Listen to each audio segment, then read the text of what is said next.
Relax and listen to the voice.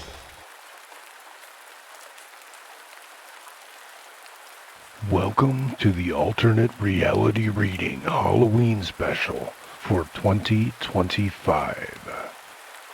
We hope that you enjoy this set of scary stories. Here we go. A family of 4, 2 young children and their parents were traveling on the road to Salem, Massachusetts for Halloween festivities when their car broke down.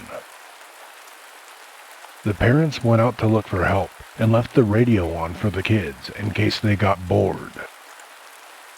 By nightfall, the parents still hadn't returned. Sat in the darkness, the children continued to listen to the radio and grew alarmed when they heard that a dangerous killer was on the loose, having escaped from a prison nearby. The newsreader warned the listeners to take extreme care when going about their business. Time passed by and the children waited and waited. The silence outside the car was absolute until, suddenly, they heard knocking on the roof of the car above their heads. Clank, clank, clank, clank. The knocks grew louder and faster. Unable to bear it any longer, the children opened the car doors and fled in terror. Only the eldest child dared to even turn and see what the source of their fear might have been. When the child turned around, she saw that on top of the car was a very large, tall man who was bouncing 2 objects on the top of the vehicle. Those objects were the heads of the children's parents.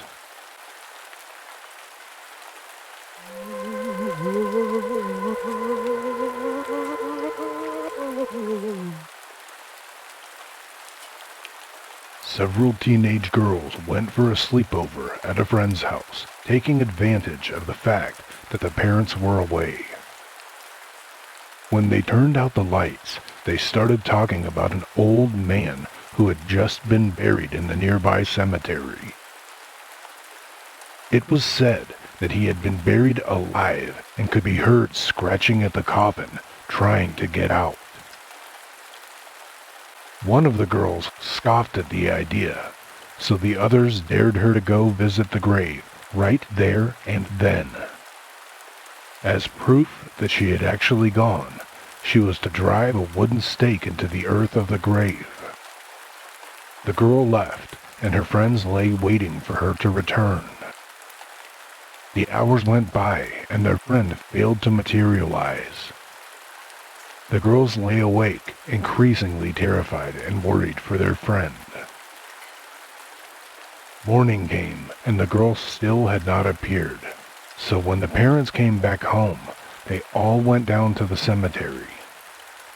There, they found the girl lying on the grave, dead. When she had bent down to drive the stake into the ground, she had pierced the hem of her skirt and plunged it with the stake into the soft ground. Struggling to get up, the girl became terrified and thought that the buried man had grabbed her. It was concluded that she must have suffered cardiac arrest, though some say she died of sheer fright.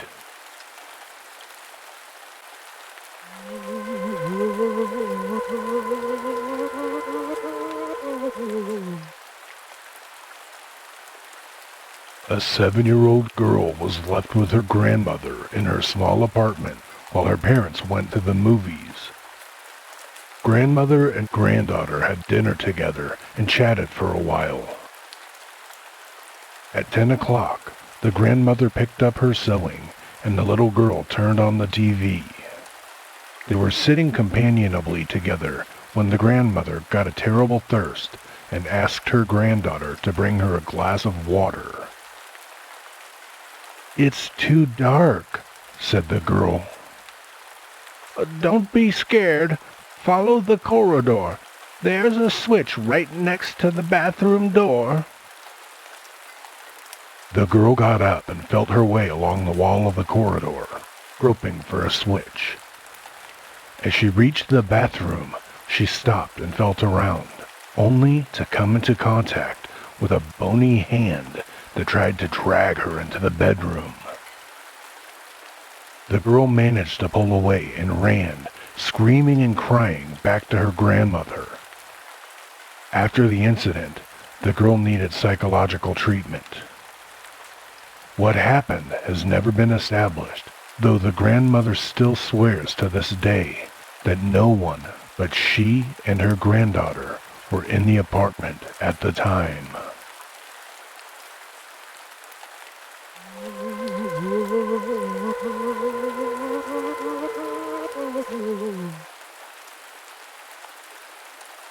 A teenage girl was asked to babysit for a family that lived in a huge, luxurious house. This was the night before Halloween, and the children's mother and father were leaving for an early Halloween party at the father's new job. It was the teenage girl's first evening on this job and only her second time as a babysitter. After she put the children to bed upstairs, she sat down in front of the TV. But no sooner had she settled there than the phone rang. The voice on the other end of the line was a man's voice. Gasping and laughing menacingly, he asked, "Have you been up to check on the children?" The babysitter hung up, convinced that her friends were playing a joke on her. But the man called again, and again he asked, "Have you been up to check on the children?" Again, she hung up, now frightened. But the man called a third time. This time he said, "I've taken care of the kids. Now I'm coming for you." By now, the babysitter was truly terrified. She called the police and reported the calls. The police told her to try to distract the man the next time he phoned, to give them time to trace the call. As expected, the man called back. The babysitter, keeping in mind what the police had told her, begged him to leave her alone, thus keeping him on the line for a longer period of time. Eventually, he hung up, and immediately the phone rang again. This time, the phone call was from the police. The officer's voice on the other end of the line shouted, "Leave the house fast! The calls are coming from upstairs!"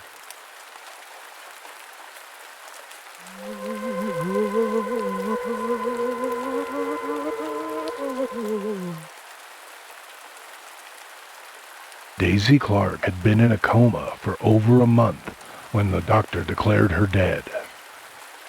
She was buried on a cool summer day in a small cemetery about 1 mile from her home. "May she always rest in peace," her husband said. But that was not how it turned out. Late that night, a grave robber, armed with a shovel and a flashlight, began to dig her up. As the earth was still loose, he quickly reached the coffin and opened it. His hunch was right. Daisy had been buried while wearing 2 valuable rings, a diamond wedding ring and another studded with a brilliant ruby. The thief knelt down and reached inside the coffin to take the rings, but they were completely stuck on Daisy's fingers. He decided that the only way to get the rings was to cut off her fingers. But when he took out his knife and began to saw at the flesh, it began to bleed, and Daisy began to twitch. Suddenly, she sat up. Terrified, the thief scrambled to his feet, accidentally knocking over his flashlight, which then went out. In the dark, the thief could hear Daisy emerging from her grave. The thief stood there, frozen, clutching the knife in his hand. On seeing him there, Daisy covered herself with her shroud and asked, "Who are you?" Hearing this corpse speak, the grave robber ran away. Daisy was confused, shrugged, and kept walking, not bothering to look back. Seized by pure fear, adrenaline, and confusion, the thief fled in the wrong direction and fell head first into the open grave, onto his own knife. As Daisy walked, slowly making her way out of the graveyard and heading back towards her home, the thief lay in her open grave, bleeding to death.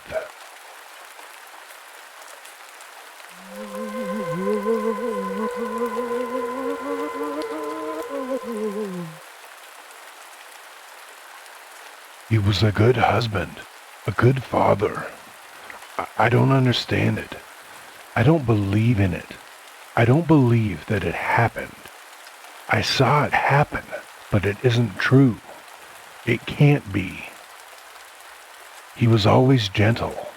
If you'd have seen him playing with the children, anybody who saw him with the children would have known that there wasn't any bad in him. Not one mean bone. When I first met him, he was still living with his mother over near Spring Lake, and I used to see them together, the mother and the sons. And I think that any young fellow that was that nice with his family must be one worth knowing. Then one time, when I was walking in the woods, I met him by himself, coming back from a hunting trip. He hadn't got any game at all, not so much as a field mouse, but he wasn't cast down about it. He was just larking along, enjoying the morning air. That's one of the things I first loved about him. He didn't take things hard. He didn't grouch and whine when things didn't go his way. So we got to talking that day, and I guess things moved right along after that, because pretty soon he was over here pretty near all the time. See, my parents had moved out the year before and gone south, leaving us the place.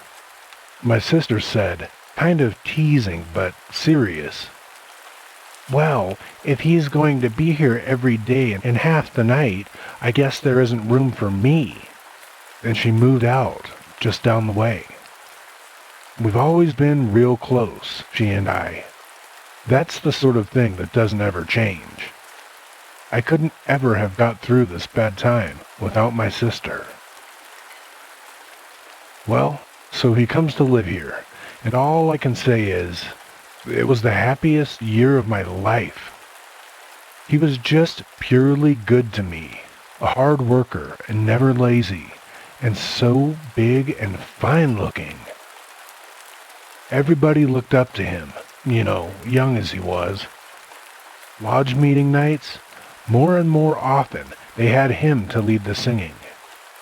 He had such a beautiful voice, and he'd lead off strong, and the others following and joining in, high voices and low. It brings the shivers on me now just to think of it. Hearing it, nights when I'd stayed home from meeting when the children was babies. The singing coming up through the trees there, in the moonlight, those summer nights with the full moon shining. I'll never hear anything so beautiful. I'll never know a joy like that again. It was the moon. That's what they say. It's the moon's fault, and the blood. It was in his father's blood. I never knew his father, and now I wonder what became of him. He was from up there in Whitewater Way and had no kin around here. I always thought he went back there, but now I don't know. There was some talk about him, tales that come out after what happened to my husband. It's something that runs in the blood, they say, and it may never come out. But if it does, it's the change of the moon that does it. always happens in the dark of the moon when everybody's home and asleep. Something comes over the one that's got the curse in his blood, they say, and he gets up because he can't sleep, and goes out into the glaring sun, and goes off all alone, drawn to find those like him. And it may be so, because my husband would do that. I'd half rouse and say, "Where are you going?" And he'd say, "Oh, hunting. I'll be back this evening." And it wasn't like him. Even his voice was different. But I would be so sleepy and not wanting to wake the kids. And he was so good and responsible. It was no call of mine to go asking why and where and all like that. So it happened that way maybe 3 times or 4. He'd come back late and worn out and pretty near cross for one so sweet-tempered, not wanting to talk about any of it. I figured everybody's got to bust out now and then, and nagging never helped anything. But it did begin to worry me. Not so much that he went, but that he came back so tired and strange. Even he smelled strange. It made my hair stand up on end. I couldn't endure it, and finally I said, "What is that? What are those smells on you? All over you?" And he said, "I don't know." Really short, and just kind of made like he was sleeping, and he thought I wasn't noticing. But he went down later and washed himself. But those smells stayed in his hair and in our bed for days. And then, the awful thing. I don't find it easy to tell about this. I want to cry when I have to bring it to my mind. Our youngest, the little one, my baby, she turned from her father. Just overnight. He come in and she got scared looking, stiff, with her eyes wide, and then she began to cry and tried to hide behind me. She didn't yet talk plain, but she was saying over and over, "Make it go away, make it go away." The look in his eyes, just for one moment when he heard that, that's what I don't ever want to remember, but that's what I can't forget. The look in his eyes, looking at his own child. Well, I said to the child, "Shame on you! What's got into you?" Scolding. I was scolding her, but I was also keeping her right up close to me at the same time, because I was frightened too. I was frightened and shaking. Well, he looked away and said something like, "Oh, guess she just woke up dreaming," and passed it off that way, or tried to. And so did I. And I got really mad with my baby when she kept on acting crazy scared of her own dad. But she couldn't help it, and I couldn't change it. He kept away that whole day because he knew it, I guess, and it was just beginning dark of the moon. It was hot and dark inside, and we'd all been asleep for some while when something woke me up. He wasn't there beside me. I heard a little stirring in the passage when I listened, so I got up because I could bear it no longer. I went out into the passage, and it was light there, hard sunlight coming in from the door, and I saw him standing just outside in the tall grass by the entrance.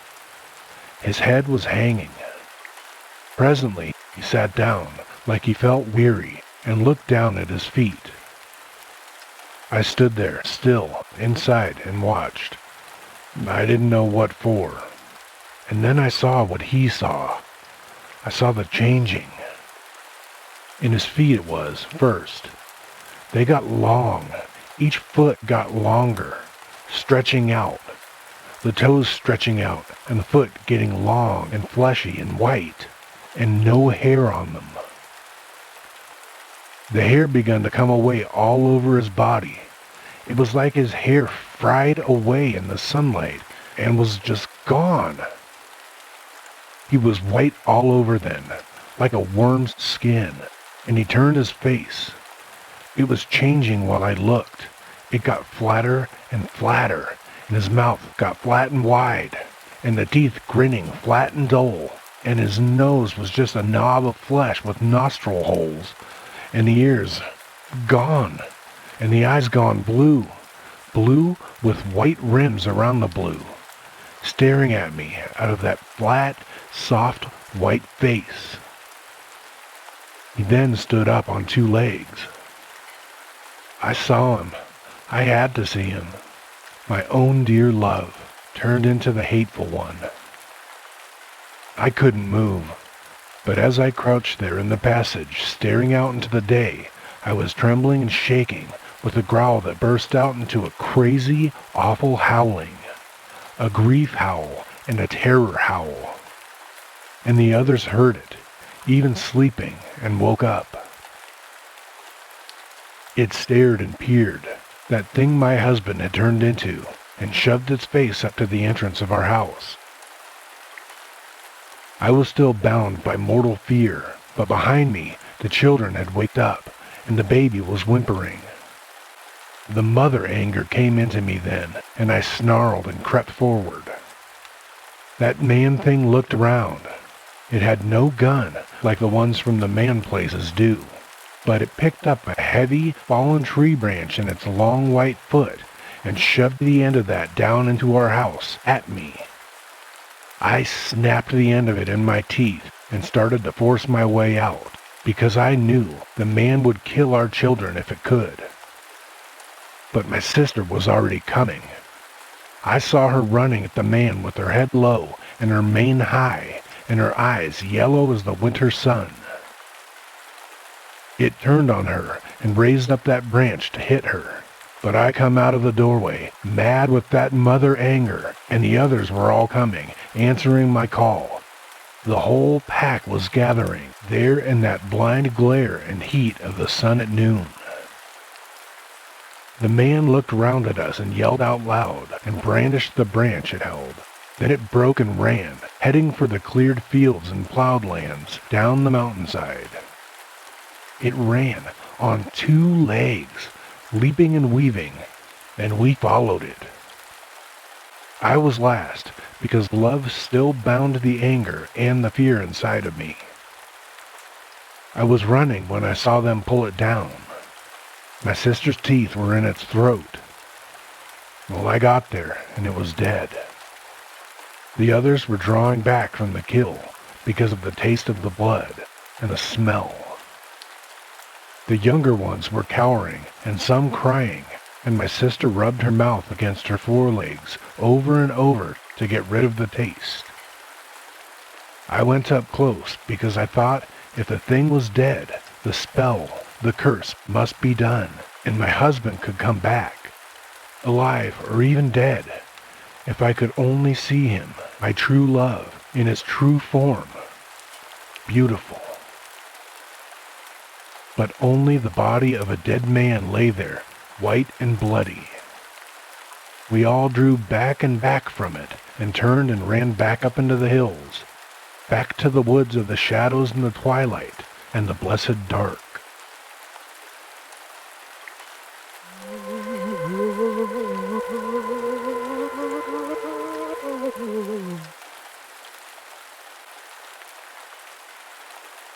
An elderly man died in our building. The man was very kind and also a spiritual person.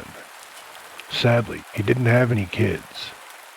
His home was that of a joint family. He and his wife shared the house with his brother's family. His brother had 4 kids. This man was very close to his youngest nephew. Let's call him Billy. Billy also doted a lot on his uncle. On the day that the man died, Billy looked disturbed. All day long he was sulking and extremely quiet. The relatives had gathered and everyone was paying their condolences. The atmosphere there was very gloomy.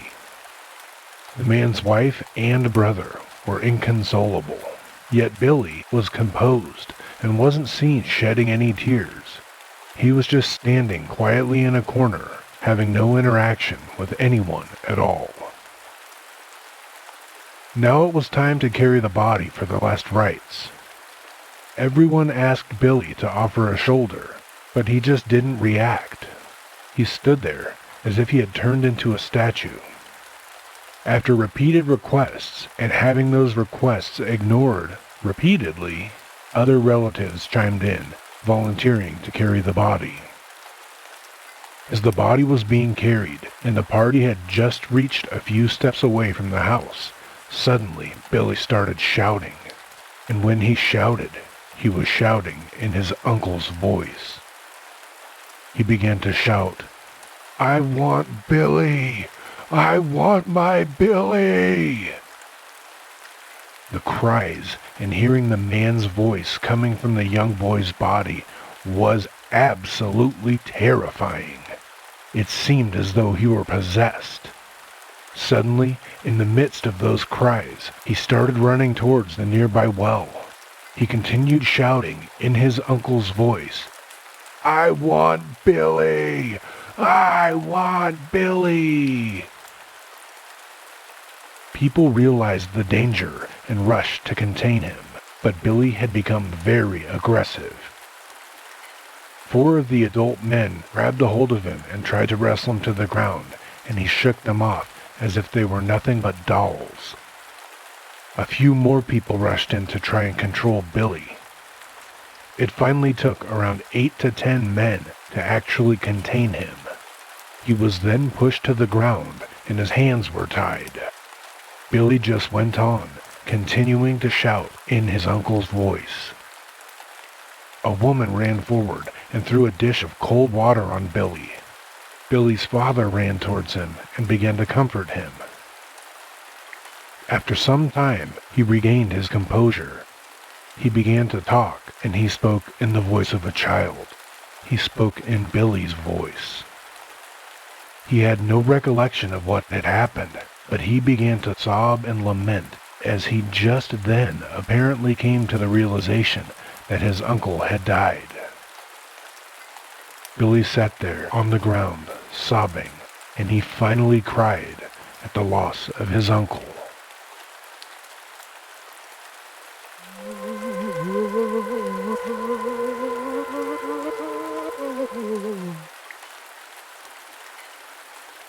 When I was a very young boy, maybe about 5 years old, I remember that my mother told me to never ever go into the basement. But I was just a kid, and I was curious. I wanted to see what was down there that was making that noise. To me, it kind of sounded like a puppy, and I used to love dogs, so I wanted to see that puppy. So one day, while Mom was busy sewing, I opened up the basement door, and I tiptoed down the stairs just a little bit. I didn't see a puppy, but apparently I had made much more noise than I thought I had, and I was immediately grabbed and yanked backwards out of the basement by my mother. She slapped me in the face and began yelling at me. My mother had never yelled at me before, and she had certainly never struck me. She'd never even spanked me when I was out of line. This is a memory that still sticks with me. It made me sad. It made me feel so badly. It made me feel like I disappointed her, and I just remember crying. My mother apologized to me, and she repeated that I should never ever go into the basement again. She dried my eyes and offered me some leftover dessert from the night before as a treat. I don't remember much after that, but I know that that treat made me feel better, so I didn't bother to ask her why the boy in the basement was making noises like a puppy, or why he had no hands or feet.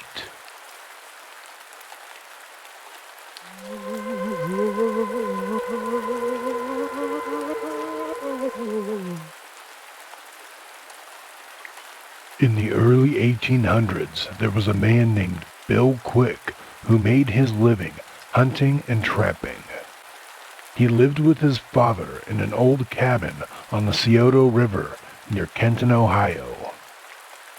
At the time, there was a violent war being fought between the white settlers and the American Indians. One day, Bill went out hunting. When he returned in the evening, he was horrified to find that the cabin had been attacked by Indians. They had ransacked the place and robbed everything of value. His father was lying dead on the floor in a pool of blood. Upon seeing the sight of his father's dead body, Bill flew into a rage, and there and then he swore that he would get revenge for his father's murder.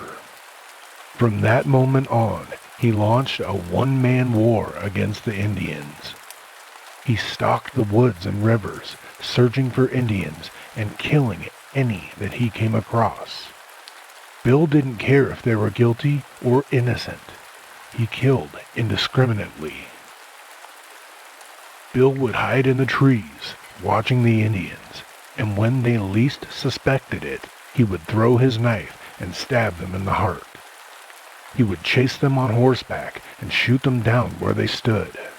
He would wait until they went to sleep, and then he would bash their skulls in with the butt of an axe. Bill showed absolutely no mercy. After he killed the Indians, he chopped off their heads and took them home with him. In his cabin, Bill put up shelves on the wall to display the severed heads of his victims. As the years passed by, he amassed quite a collection of 99 grotesque severed heads, and he displayed them all proudly, like trophies on his wall. "One more head," he told himself. "Just one more head, and then my revenge will be complete." However, the Indians were aware that there was a crazy white man running around out there, and he was after them. They stayed on their guard at all times, and eventually most of them had moved on from the area. Bill never managed to get his 100th head. He was struck down by a fatal illness. As he lay on his deathbed, he called his son, Tom, to his side. Pointing to the rows of severed heads on the wall, he said, "It's up to you now, Tom. You must complete my mission. You must get me that 100th head, and if you don't, I'll come back and haunt you." Tom promised his father that he would do his best, and shortly afterwards, Bill Quick died. Tom tried to make good on his gruesome vow, but he wasn't much of a hunter. In fact, he didn't like violence at all, and he couldn't even shoot straight. Anyhow, by that time, all the Indians had left the region. Night after night, Tom stared at the severed heads on the wall. He kept putting off the unpleasant duty of filling the final space on the shelf. He felt very guilty about failing to keep the promise that he had made to his father. One night when Tom returned home, he noticed something very strange. The severed heads on the wall started moving. Their eyes were open, and they suddenly began to gibber and shriek and clack their teeth together. Tom was scared out of his wits, and he fled, running from the cabin. Tom babbled out his story to anyone in town who would listen, but nobody believed him. They all thought he was losing his mind, and as his mind appeared to become more unstable, he grew more and more determined to carry out his promise to his father. When he heard that a band of Indians had been seen in the neighborhood, Tom took up his rifle and set out on his horrible mission. Shortly afterwards, a neighbor heard a single shot, and it came from the direction of Tom Quick's cabin. Hurrying that way to see what had happened, the man found the cabin silent and the door closed. He knocked on the door and he called out, but there was no answer, so finally he forced his way inside to take a look around. The man stared in horror at all the severed heads that lined the wall. On the top shelf sat the 100th head. Its mouth was open in a terrible grimace, and it leered down at him. There was a bullet hole right through its forehead. The man stared at the head. He recognized it immediately. It was the head of Tom Quick.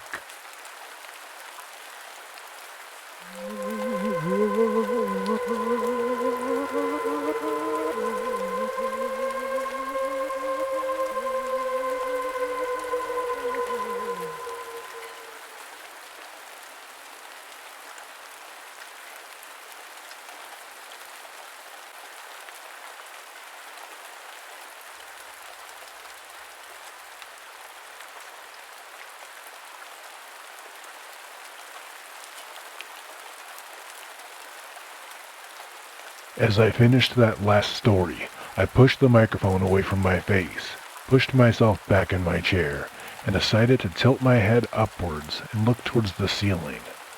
I'm not sure how long this guy was listening as I narrated these tales, but it gave me a genuine scare.